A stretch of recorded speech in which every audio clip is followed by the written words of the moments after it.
Hello बच्चों, नमस्ते। तो सर्वनाम के आगे के प्रकारों के बारे में चर्चा करने के लिए क्लास में आपका स्वागत है। आपने पहली कक्षा में देखा था कि सर्वनाम किसे कहते हैं, उसके उदाहरण क्या है, उसमें कितने प्रकार है आदि आपने देखा था और साथ में अपने दो अलग अलग सर्वनाम के प्रकारों का चर्चा भी हमने की थी, जो पहला और दूसरा था। तो आज की कक्षा में हम तीसरे से लेकर छठे तक के बारे में चर्चा करेंगे। तो आपका स्वागत है। सबसे पहले तीसरा जो है वो है अनिश्चयवाचक सर्वनाम। अनिश्चय मतलब जैसे आपको थोड़ा डाउट होता है, संदेह होता है, अब तक अपने विश्वास के साथ जो प्रयोग होते हैं उनके बारे में आपने सुना था। आज हम देखेंगे अनिश्चयवाचक सर्वनाम किसे कहते हैं। देखिए, जिन सर्वनाम शब्दों से किसी निश्चित व्यक्ति या वस्तु का बोध नहीं होता है उसे अनिश्चयवाचक सर्वनाम कहते हैं। और एक बार देखो बच्चों, जिन सर्वनाम शब्दों से किसी निश्चित व्यक्ति या वस्तु का बोध नहीं होता है उसे हम अनिश्चयवाचक सर्वनाम कहते हैं। अपने निश्चयवाचक में क्या कहा था? सिद्धता पूर्वक, विश्वास पूर्वक किस तरफ संकेत करते हैं वो निश्चयवाचक हो गए थे। कौन से सिद्धता पूर्वक विश्वास के साथ संकेत नहीं करते हैं वह कहलाते हैं अनिश्चयवाचक सर्वनाम। उदाहरण जैसे कि देखिए, कोई, कुछ, किसी ने, किस, कई आदि अनेक प्रकार के उदाहरण हम इनमें देखते हैं। तो कहाँ पर निश्चित रूप से संकेत नहीं होता है वहां होता है अनिश्चयवाचक सर्वनाम।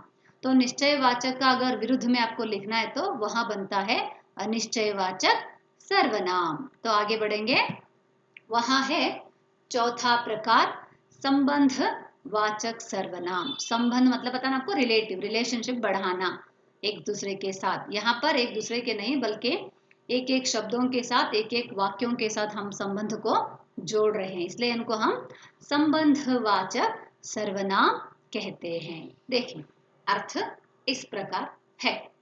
जिन सर्वनाम शब्दों का वाक्य के दूसरे सर्वनाम शब्दों से संबंध होता है उन्हें संबंधवाचक सर्वनाम कहते हैं। और एक बार, जिन सर्वनाम शब्दों का वाक्य के दूसरे सर्वनाम शब्दों से संबंध होता है उन्हें हम संबंधवाचक सर्वनाम कहते हैं। है ना बच्चों? हम अपने परिवारों में अलग अलग तरह के रिश्तों को कैसे देखते हैं, वैसे ही सर्वनाम शब्दों में एक सर्वनाम शब्द दूसरे सर्वनाम शब्द के साथ जब जुड़ता है, जुड़ते वक्त किन शब्दों का हम प्रयोग करते हैं वही शब्द कहलाते हैं संबंधवाचक सर्वनाम। है ना बच्चों?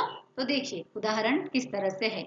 सो, जो वो, जो वह, जिसने, जैसा, जिन्होंने, जिसकी, उसकी, जिसमें, इसमें, जिसने, उसने आदि शब्द हम यहाँ पर संबंध सूचकों की तरह प्रयोग करते हैं। कुछ उदाहरण और देखिए वाक्यों के हिसाब से।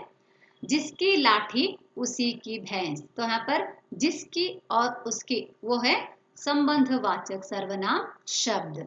दूसरा, जो करेगा सो भरेगा, तो यहाँ पर जो और सो दोनों है संबंधवाचक सर्वनाम के शब्द। तो इस तरह से एक सर्वनाम शब्द दूसरे सर्वनाम शब्द के साथ अपना संबंध जोड़ता है ना, इसी को हम संबंधवाचक सर्वनाम कहते हैं। है ना बच्चों? समझ में आया ना आपको?